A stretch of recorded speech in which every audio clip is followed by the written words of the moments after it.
Fala galera, beleza? Bem-vindos ao canal O Gerador de Riqueza. Felipe por aqui. Eu espero que todos estejam muito bem nessa sexta-feira, fechamento aí da semana também, a penúltima semana do mês de julho e que antecede lá, né, o mês de agosto. Nós tivemos hoje o bancão JP Morgan dizendo que o tarifaço vai muito além do dia 1º de agosto e também, né, que isso pode pesar para os investidores do Brasil, tá? Então nós vamos falar sobre isso. Seria um momento crucial, né? Esse momento de estar preparado, então tá com a cabeça boa, tá com a cabeça no lugar. Tarifaço sem conciliação. JP Morgan acredita que vai além de agosto. Além disso, nós tivemos uma boa notícia nesse início de semana, né? O dia 23 agora e ontem. Ontem também eu trouxe aqui o outro saldo do outro dia, que é a volta do capital gringo para a Bolsa Brasileira, ao menos no curto prazo, mesmo ali de pouco a pouco, mas são dois pregões consecutivos com entrada de capital, tá? E também eu vou mostrar um pouco da minha carteira, pelo menos em percentual hoje. Depois eu prometo trazer aqui no canal os maiores retornos da carteira até agora, também os maiores yield on cost, né? O retorno ali sobre o capital investido inicial. Então, mas hoje eu vou compartilhar com vocês como que está a minha alocação do portfólio e também as minhas ordens para diferentes cenários, ao menos nas próximas semanas, caso se concretizem, tá? Hoje nós vamos falar um pouquinho sobre esse resumo, né? Um resumo aí do dia de hoje, o pregão marcado por uma correção nas mineradoras, tanto a Vale como também a Semin 3. Vale nos 55,70, perdendo 56. Semin perdendo 5,30, fechou nos 5,17, 2,27% de queda. BB Seguros vai dando sopa. BB Seguros é aquele caso, né, que vai dando sopa, vai ficando ali. Claro, ela pode cair mais pós-dividendos, ela pode cair mais lá depois da divulgação dos resultados, pode ficar um tempo, um período, 6, 7, 8 meses ali laterizado ou em queda, e eu conheço muito bem esse papel, tá? Quando voltar os bons resultados ou tiver alguma surpresa positiva, o papel volta a subir. É isso que tem acontecido nesse ciclo da BB Seguros, tá? Ao menos no curto prazo e médio prazo, tá? Em relação à Banco do Brasil, nos 20,24, eu vejo muita desistência em relação a manter as ações em carteira e continua sendo uma das minhas maiores posições. Hoje fechou aí 20,24, eu estou esperando ali nos 19 para aumento de posição e quem sabe nos 18 também, tá? E também, né, caso não concretize aí essa nova queda forte, que pode acontecer, todos os agentes de mercado esperam para o mês agora de agosto, na divulgação dos resultados, eu mantenho compras aí para mim. Ontem eu trouxe aqui os cenários, diferentes cenários em relação a tarifaço e novidades, que para mim é um preço interessante comprar na faixa aí entre 20, 22, 23, 24, dentro da nossa realidade aqui de investidor. VEG nos 36 também é um papel que eu estou de olho, está no radar. E a Embraer hoje, aí nos 66, deu uma leve reação, tá?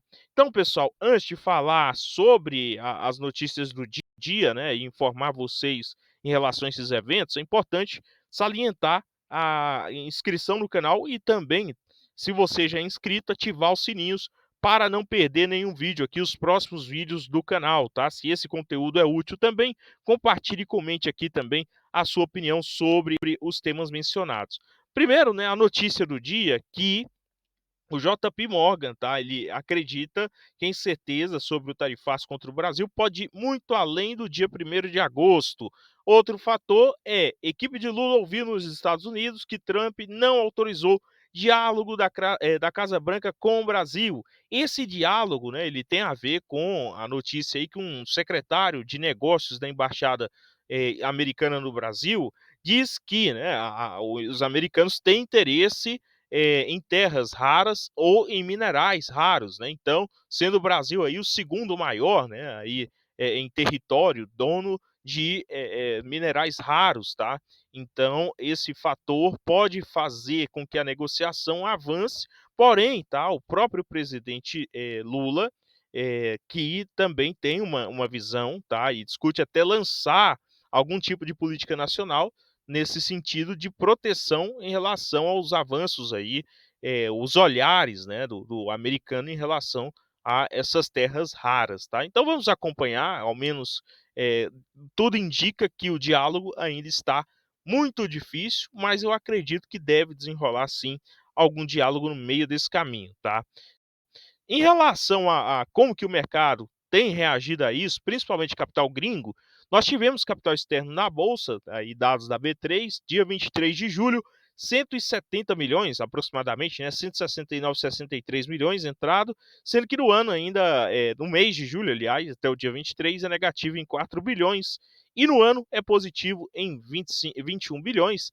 Lembrando que esse número já foi de aproximadamente 30 bilhões de reais no ano, tá? Então, o capital gringo, primeiro que eu acredito que fizeram ali uma correção, no sentido de ter aproveitado, né, a compra lá na baixa, depois reação de alguns papéis que estavam alocados e agora aproveitado aí para fazer aumentos parciais, né, e correção em relação a posições. Vendo o dia primeiro, né, é um fator muito importante, muitos investidores ainda não sabe o que fazer.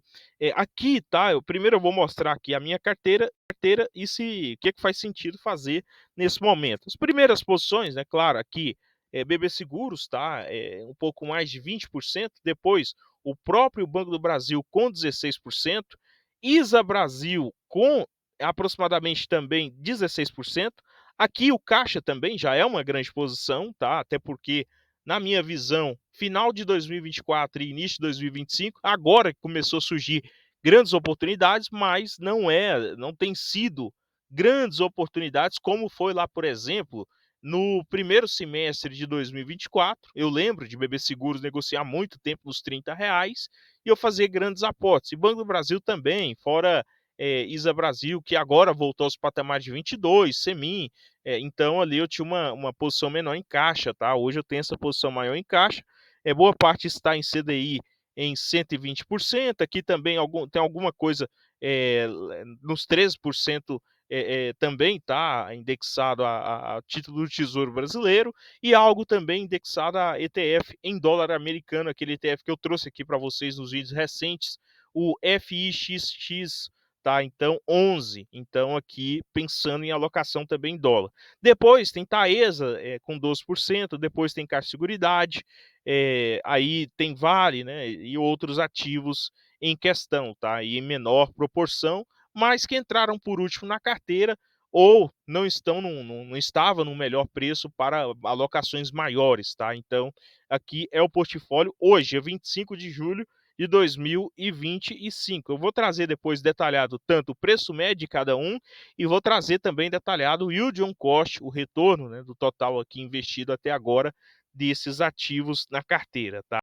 Agora, com relação a compras, eu tenho pequenas compras e compras consideradas médias, né? Por exemplo, Banco do Brasil nos 19,11, aí aqui 50, eu posso até criar mais ordens, tá?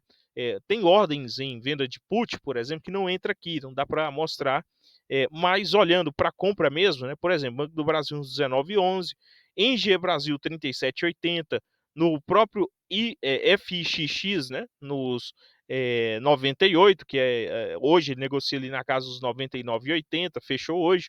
Vale nos R$ 50,25, BB Seguros nos 31,33 e a outra ordem nos 33,33, BB Seguros, essa quase entrando, né? Eu posso ajustar também essa aqui dos 31,33 para algo em torno de 32, quem sabe se cair aí R$ 1 de diferença, acho que não faz muito, até porque tem dividendo em aberto em BB Seguros no curto prazo, tá? Agora, sobre Semin 3, no 5,17, eu quero compartilhar com vocês 2% de queda hoje, uma prévia aqui da Genial, no qual, né, estima tanto a DRE como também alguns fatores em relação a preço-alvo, tá? Primeiro que eles acreditam no preço-alvo aí de 8% no 5,75 para os próximos 12 meses e acreditam numa receita líquida para a Semin 3, essa estimativa é da Genial, tá? Com os dados da Semin 3 entregues até agora para a mesa deles. Então, 3 bilhões 557 de receita, eles esperam, versus lá o segundo trimestre de 2024, que foi reportado 4 bilhões e 500 milhões, o que daria aí 21% de queda, tá? Lembrando que o primeiro trimestre de 2025 foi marcado por queda tanto no lucro, tá? Como também nós tivemos prejuízo, é importante mencionar, pela questão da variação cambial. Então, nós teremos aqui algum tipo de surpresa, ou negativa ou positiva, no relatório da Semin 3 com relação ao segundo trimestre, segundo a Genial, tá?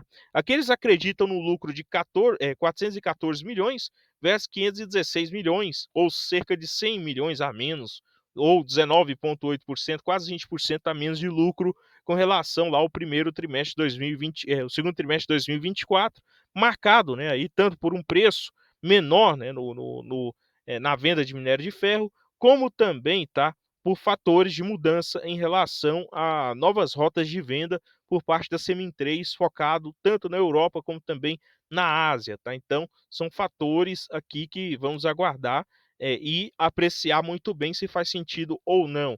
Eles também tiveram aqui uma prévia da Vale, hoje fechou no 55,70, 1,47% de queda, e na Vale, a Vale tem surpreendido alguns analistas, é o caso aqui da Genial. Por exemplo, eles acreditavam em cerca, né, aí da produção do minério de ferro em cerca de 20% a menos do que foi reportado até agora, né, em relação à Vale, né, o minério de ferro fino, tá? Então aqui é um dos fatores. Outro destaque, receita líquida. Eles estimam agora, depois dos números que tivemos da produção e venda divulgados nessa semana da Vale, o pessoal da Genial estima aí tá em 1%, tá, acima em relação do que eles tinham de opinião do que poderia ser a receita, sendo, né, que também para lucro líquido é 5% versus do que era estimado, tá? E dividendo ficando na faixa entre 8% e 10%, resiliente, tá? Com relação ao que tinha indicado antes, com recomendação de compra com preço-alvo lá na casa dos R$ 65, sendo a receita em dólares 9 bilhões estimado para o segundo trimestre, ou esperado, né, também, versus 9,920 bilhões lá no segundo trimestre de 2024, que daria uma queda aí de aproximadamente 9%. E o lucro líquido de 1,5 bilhões, tá? 1,5 bilhão com relação lá ao segundo trimestre de 2024, que daria uma queda de 45%, sendo que foi de 2,7 bilhões lá no ano de 2024. São números que o mercado ele pode ser pego de surpresa, né? Ou com as calças curtas. E boas empresas podem surpreender. Nesse caso aqui, teria uma queda muito forte no lucro com relação a 2024, mas é importante lembrar com o preço minério também, do preço do minério também inferior ao ano de 2024. Mas, de toda forma, pegando surpresa aí o consenso ou alguns analistas do mercado. É importante lembrar que isso daqui não substitui, né, os dados oficiais da Vale, que estão próximos de serem aí atualizados com relação ao segundo trimestre de 2025 e também anúncio de dividendos, tá? Pessoal, eu vou encerrar esse vídeo por aqui para não ficar tão extenso e também tá importante que vocês comentem o que vocês estão fazendo. Eu compartilhei aqui a minha carteira com vocês, investidores, em percentual. Depois eu irei trazer aqui esse mesmo quantidade, né, essa mesma proporção da carteira com relação a preço médio, yield on cost e também aí ativos, né, que eu posso trazer depois uma série de ativos que foram sucesso no decorrer dessa carteira aqui, tá? Então, para vocês que seguem o canal há mais tempo. No mais, pessoal, inscreva-se, compartilhe, curta, comente aqui a sua opinião sobre tudo que falamos aqui no decorrer desse vídeo. Desejo a todos excelente fim de semana, bons aportes e até o próximo. Valeu demais!